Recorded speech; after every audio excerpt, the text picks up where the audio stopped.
Espèces en danger, quelles sont les actions possibles pour les protéger? Les espèces en danger sont celles qui risquent de disparaître complètement de la planète si des mesures appropriées ne sont pas prises pour les protéger.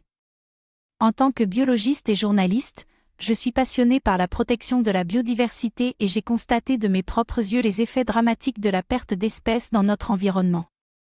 Dans cet article, je vais discuter des espèces en danger et des actions possibles pour les protéger. Pourquoi les espèces sont-elles en danger? Il y a de nombreuses raisons pour lesquelles les espèces sont en danger, mais l'une des principales est la perte d'habitat. Les humains ont détruit de vastes étendues de terre pour l'agriculture, l'exploitation forestière, le développement urbain et d'autres activités humaines, privant ainsi les espèces de leur habitat naturel. Les changements climatiques, la surpêche, la pollution et la chasse excessive sont également des facteurs qui contribuent à la disparition d'espèces. Quelles sont les actions possibles pour protéger les espèces en danger? Il existe plusieurs actions possibles pour protéger les espèces en danger, allant de la conservation des habitats naturels à la réintroduction d'espèces dans leur environnement naturel. Voici quelques-unes des mesures les plus courantes. Conservation de l'habitat. La conservation de l'habitat est une mesure cruciale pour la protection des espèces en danger.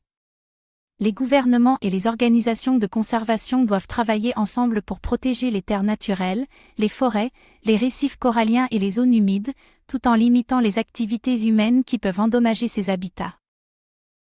Réintroduction des espèces dans leur environnement naturel. La réintroduction des espèces dans leur environnement naturel peut aider à rétablir des populations d'espèces en danger.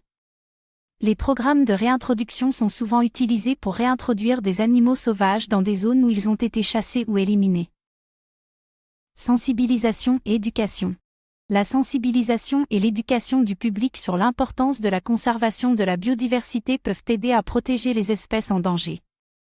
Les écoles, les centres d'information et les médias peuvent jouer un rôle important en informant les gens sur les menaces auxquelles sont confrontées les espèces en danger et sur les mesures qu'ils peuvent prendre pour les protéger.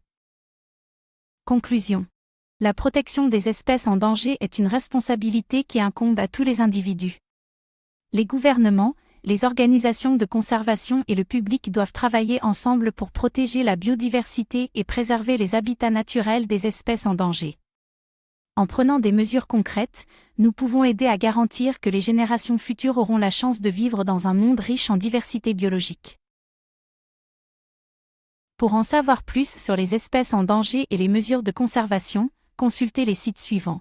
Union internationale pour la conservation de la nature, UICN. Union internationale pour la conservation de la nature, UICN. Fonds mondial pour la nature, WWF. Fonds mondial pour la nature, WWF. En résumé, la protection des espèces en danger est un enjeu crucial pour la biodiversité et pour l'avenir de